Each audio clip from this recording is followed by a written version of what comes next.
Miguel. Let's go!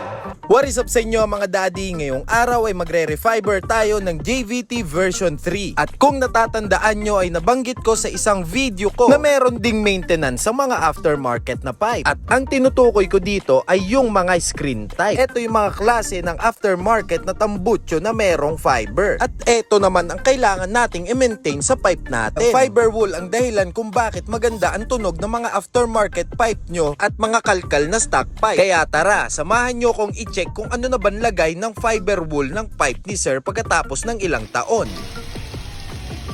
Choco pa siya. Choco pa siya yan. Oo. Sir, ilang buwan na yan? Ilang taon na? Tingin mo? Nakuha ko yan second hand eh. Second hand? Kaya feeling mo medyo matagal-tagal